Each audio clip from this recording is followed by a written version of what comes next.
Ya, kita akan langsung bahas mengenai hal tersebut bersama dengan dua narasumber kami hari ini. Ada sejumlah pakar politik, ada Prof. Burhanuddin Muhtadi dan juga Bang Henry Satrio. Selamat sore, Bapak-Bapak. Selamat sore. Sore, Alfat. Baik, saya ingin ke Prof. Burhan. Prof. Burhan, kalau kita lihat tadi Prabowo sempat mengatakan ia sudah lelah dengan adanya konflik politik, ingin merangkul semua pihak. Apakah ini memang sinyal bahwa Prabowo akan merangkul Anies salah satunya untuk kemudian masuk ke kabinet? Dalam politik tidak ada kata mustahil. Artinya setiap event, setiap peristiwa sangat mungkin terjadi secara politik. Tetapi lagi-lagi kita bisa ukur seberapa besar kemungkinan itu terjadi. Nah, kalau kita lihat dari sisi Mas Anies, pernyataan beliau tidak ada satupun yang menegaskan atau mengingkari dari awal bahwa beliau menolak. Dari awal kalau kita lihat pernyataan Mas Anies itu sebenarnya bersayap.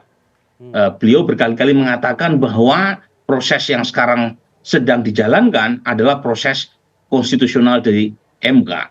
Yang kedua, dia juga mengatakan waktunya masih jauh. Lain kalau misalnya Mas Anies mengatakan saya menolak menjadi menteri kalau misalnya Pak Prabowo dilantik sebagai presiden. Tidak ada pernyataan tersebut. Nah, ini mengindikasikan bahwa Mas Anies sendiri itu juga tidak menutup celah kalau misalnya beliau ditawari sebagai menteri. Tetapi pertanyaan yang bisa kita tanyakan berikutnya adalah seberapa besar potensi itu terjadi. Pertama, Mas Anies bukan representasi dari partai. Nah, kalau misalnya beliau diajak sebagai menteri, itu bentuk dari akomodasi politik kepada partai mana? Apakah dari Nasdem, apakah dari PKB, ataukah dari PKS? Just in case di antara salah satu dari partai pendukungnya itu diajak berkoalisi dengan Pak Prabowo, itu masih jadi misteri. Yang kedua, Mas Anies juga harus mempertimbangkan ongkos politik yang harus dibayar kalau misalnya beliau masuk ke dalam pemerintahan Pak Prabowo mendatang. Karena bagaimanapun proposal yang diajukan oleh Mas Anies dalam Pilpres kemarin itu banyak yang bertolak belakang dengan proposal yang diajukan oleh Pak Prabowo Gibran. Dan Mas Anies banyak sekali melakukan tanda kutip serangan atau diferensiasi dibanding dengan arus atau narasi keberlanjutan yang dibawa oleh Pak Prabowo. Apa kata pendukung Mas Anies? Kalau misalnya Mas Anies tiba-tiba berubah haluan kemudian menyokong pemerintahan Pak Prabowo Gibran. Nah, ini saya kira hal yang sulit untuk bisa dijustifikasi oleh Mas Anies kalau misalnya masuk ke dalam pemerintahan. Kecuali gitu ya, Mas Anies punya narasi yang berbeda yang mungkin akan dibawa untuk kontestasi elektoral mendatang atau ke depan. Nah, ini yang saya terus terang belum yakin karena bagaimanapun Mas Anies sudah punya segmen tersendiri di kalangan pemilih, yaitu narasi perubahan, dan narasi itu berbeda 180 derajat dengan narasi yang dibawa oleh Pak Prabowo. Dan terakhir, ini pertimbangan secara demokrasi, menurut saya penting buat Mas Anies atau sekelompok partai untuk tetap menjaga kewarasan publik agar pemerintahan Pak Prabowo kalau jadi dilantik itu ada second opinion-nya, ada checks and balance-nya, ada tawasobil haknya, ya kalau istilahnya Al-Quran. Jadi ada satu blok oposisi yang tangguh agar pemerintahan Pak Prabowo itu mendapatkan sparring partner yang baik. Jadi jangan seperti pemerintahan Pak Jokowi periode kedua. Jadi hanya dua partai yang ada di luar, terakhir Partai Demokrat pun diajak ke dalam. Dan akibatnya tidak terjadi checks and balance. Dan karenanya Mas Anies lebih baik berada di luar. Oke, itu soal kalkulasi politiknya ya. Kok tadi kan Prof. Burhan ini salah satu yang di-highlight adalah Anies Baswedan bukan merepresentasikan partai politik. Itu cukup menarik. Kita mau menuju ke Bang Hensat. Kalau tadi yang disampaikan Prof. Burhan bahwa Anies ini bukan representasi dari partai politik. Seberapa besar potensi Prabowo Subianto sebagai presiden terpilih akan menggunakan konsep politik merangkul lawan politiknya. Dalam hal ini Anies.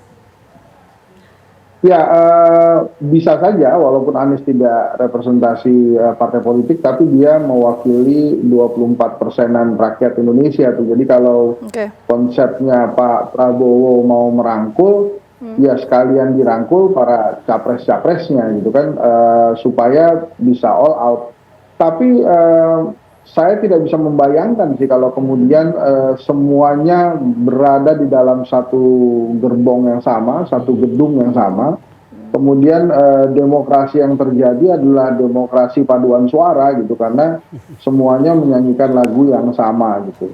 Nah, kalau berandai-andai apakah Anies akan masuk ke dalam kabinet Pak Prabowo, sudah dicontohkan oleh Pak Prabowo dan Sandi Uno masuk ke kabinetnya Pak Jokowi, itu terjadi gonjang-ganjing atau seginya atau getaran-getarannya itu hanya beberapa hari saja. Setelah itu sudah lupa dan akhirnya Pak Prabowo per hari ini menikmati keputusannya bergabung dengan Pak Jokowi. Hari ini dia bisa menjadi elected president. Memang berbeda nasibnya dengan Mas Sandi, tapi kan Mas Sandi mungkin mengambil jalur politik tersendiri ya, mungkin akan menjadi salah satu petingginya P3, walaupun P3 masih sedang berjuang mendapatkan 0,13% untuk menembus Senayan. Jadi kalau kemudian pertanyaannya apakah Prabowo akan merangkul Anies ke kabinet, menurut saya bisa saja itu terjadi, walaupun memang kalau dilihat dari kalkulasi politik agak kecil kemungkinannya, karena memang sudah cukup jangan-jangan yang sudah dirangkul oleh Pak Prabowo. Sebagai eksekutif kan sebetulnya yang dibutuhkan oleh eksekutif itu adalah suara dari parlemen ya, dan ketenangan dalam bekerja gitu. Kalau kemudian Anies Baswedan tidak dirangkul, mungkin selama PKB, Nasdem atau bahkan PKS berada di dalam kabinetnya Pak Prabowo, saya rasa sudah cukup tenang gitu Pak Prabowo. Walaupun saya sih yakinnya kalau diajak ya, atas dasar sudah dicontohkan oleh Pak Jokowi Prabowo, kelihatannya Mas Anies mau juga gitu. Ya, baik. Yang menarik juga adalah pertemuan Prabowo dengan lawan politiknya di kubu seberang ini. Yang diajak bertemu duluan adalah Surya Paloh dari Nasdem, bukan dari kubu 03. Nah, apakah kemudian rangkul-rangkulan ini hanya condong ke satu kubu saja di 01 sehingga 03 dilepas? Nah, ini menjadi satu hal yang menarik. Nanti kita akan bahas saja, tetap bersama kami di Kawar Petang. Saya ingin ke Prof Burhan. Tadi Anda katakan pernyataan Anies bersayap, tidak menolak, tapi kemudian masih menunggu hasil putusan MK. Tapi kalau kita lihat, jika Anies masih ingin punya karir politik di negeri ini, ia butuh panggung, sehingga tawaran dari Prabowo Subianto itu akan menarik bagi dia. Jika kemudian Prabowo merangkul Anies, apa baik buruknya bagi seorang Prabowo? Tentu buat Pak Prabowo, positifnya adalah legitimasinya sebagai presiden terpilih akan semakin kuat, karena seterunya berada di dalam kabinet. Tetapi kekurangannya adalah ini bisa jadi membesarkan anak macan, karena bagaimanapun 2029 Mas Anies masih potensial menjadi penantang Pak Prabowo kalau misalnya popularitas Mas Anies justru terkerek karena beliau mendapatkan posisi sebagai anggota kabinet. Tetapi lagi-lagi buat Mas Anies juga ada plus minus loh, Alfat. Tadi sebagian sudah saya sebut. Tetapi kalau misalnya Mas Anies masuk ke dalam pemerintahan, menurut saya satu yang harus Mas Anies siapkan adalah sebagian pendukungnya akan lari gitu ya. Karena bagaimanapun narasi yang dibawa oleh Mas Anies berhasil setidaknya meyakinkan seperempat dari pemilih di Indonesia, terutama mereka yang kritis terhadap pemerintahan Pak Jokowi yang kemudian dicoba lanjutkan oleh Pak Prabowo dalam kampanye kemarin. Dan kalau argumennya membutuhkan panggung, panggung kan bukan hanya di dalam kursi kabinet. Jadi panggung politik bisa tersedia misalnya maju kembali sebagai gubernur DKI Jakarta. Dan jangan lupa DKI Jakarta itu seperti RI 3 itu. Jadi bahkan pada titik tertentu seperti bahkan lebih tinggi ketimbang RI 2. Karena posisi Wapres kan secara konstitusional, secara ketatanegaraan tidak terlalu kuat. Tetapi sebagai gubernur di Jakarta meskipun tidak lagi sebagai ibu kota, itu panggung akan terus naik. Karena bagaimanapun pilkada DKI itu meskipun tingkat lokal tapi rasanya rasa nasional. Jadi sebenarnya masih banyak pilihan buat Mas Anies selain bergabung ke dalam pemerintahan. Selain tentu saja adalah variabel perlunya checks and balance. Dalam demokrasi perlu keseimbangan antara eksekutif dengan legislatif, antara proposal pemerintahan dengan proposal dari luar, dan Mas Anies sebaiknya menjalankan proposal Prof. Burhan. oposisi karena itu baik buat negeri. Baik. Ya, Prof. Burhan, singkat mungkin. Kalau tadi ada berbagai macam kalkulasi politik yang disampaikan oleh Prof. Burhan, tadi belum terjawab. Ini seberapa besar potensi nanti Prabowo ini akan merangkul Anies? Kok tadi kan Mas Hensat menyampaikan bahwa ya bisa saja, tapi kecil kemungkinannya. Kalau Prof. Burhan melihatnya ini kecil juga nggak kemungkinannya? Iya, Dengan kalkulasi sama. tadi? Kesimpulan saya sama Oke. Mas Hensat ya. Meskipun setiap langkah politik itu selalu ada kemungkinannya terjadi, tetapi potensinya kecil buat Mas Anies bergabung ke dalam pemerintahan. Bukan dari sisi Mas Aniesnya, tetapi dari sisi Pak Prabowo dan partai-partai pendukungnya, itu sepertinya kecil kemungkinan untuk menarik atau mengakomodasi Mas Anies ke dalam pemerintahan. Oke. Karena Mas Anies sendiri kan tadi saya sebut ya, bahasanya bersayap, bahkan cenderung membuka opsi untuk masuk. Tetapi saya tidak melihat inisiasi itu datang secara kuat dari kubu Pak Prabowo dan pendukungnya untuk menarik Mas Anies ke dalam pemerintahan. Oke, peluangnya masih kecil. Bagaimana dengan kubu lainnya? Apakah memang, Bang Henry, apakah memang politik rangkul-rangkulan ini hanya akan condong ke kubu 01 saja kalau Anda melihat? Atau 03 juga sebenarnya juga ada pendekatan ke sana? Gini, kalau untuk 03 ini mohon maaf nih ya kalau saya berterus terang. Itu kan ada satu sandungan itu, yaitu konfliknya Pak Jokowi dengan PDI Perjuangan ya. Iya. Karena kan itu sebuah cerita yang belum selesai. Jadi kalau kemudian Pak Prabowo bisa melepaskan diri dari pengaruh Pak Jokowi, itu pasti komunikasi dengan 03 kan baik-baik saja. Komunikasi dengan Ibu Megawati sebagai Ketua Umum PDI Perjuangan menurut saya akan baik-baik saja.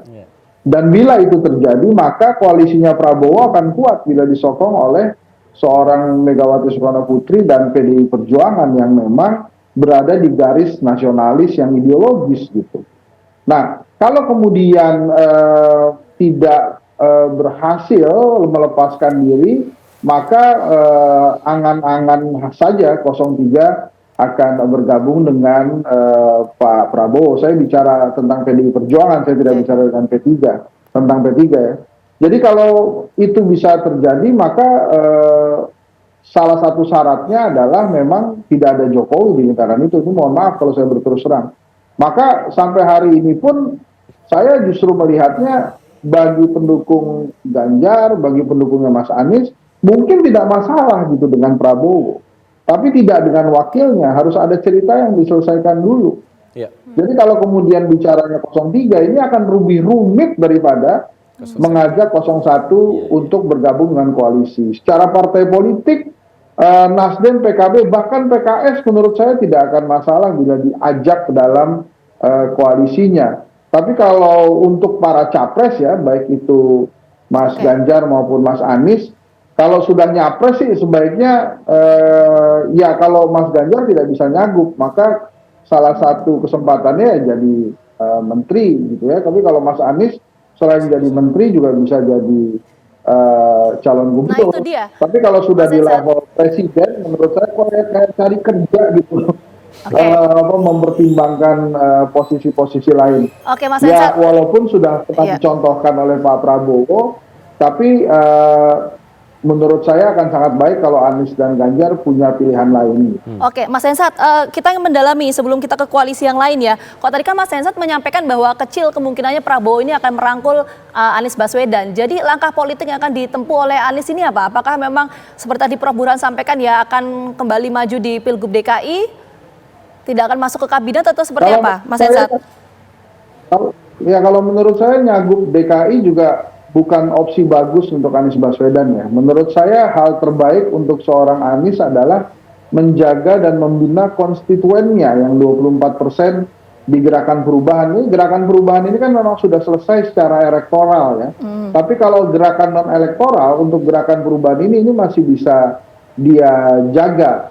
Tapi memang tidak akan mudah menjaga gerakan perubahan non elektoral itu. Tapi Anies Baswedan mestinya sebuah konsekuensi logis dan wajib bagi seorang calon presiden yang gagal dalam sebuah kompetisi, walaupun ini masih tahap pengumuman pemenang rekapitulasi, tapi memang sebaiknya tidak bergabung dengan lawannya, gitu ya, tapi tetap berada untuk di luar pemerintahan, menjaga konstituennya sambil menjaga demokrasi. Jadi kalau seorang Anies Baswedan sering bilang mengembalikan demokrasi lebih sehat atau menjaga demokrasi lebih baik lagi, ya salah satu caranya adalah tidak bergabung dengan kabinetnya Pak Prabowo. Walaupun saya sangat yakin 3 partai pengusungnya Anies Baswedan pasti akan bergabung dengan, sangat mungkin ya, kemungkinan besar akan bergabung dengan koalisinya Pak Prabowo. Oke, Prof Burhan, kita sisa 1 menit lagi. Apakah kemudian Prabowo Subianto dalam membentuk kabinetnya ini akan seperti apa nanti komposisinya? Apakah memang harus fokus di 58% yang sudah dia dapatkan, atau ya masih harus lirik-lirik lagi ke yang 24% dan juga 16% dari kubu sebelah? Kalau mengandalkan 4 partai pendukung awal di Pilpres, itu saya kira tidak terlalu cukup ya buat pemerintahan ke depan agar bisa menjalankan secara efektif dan efisien.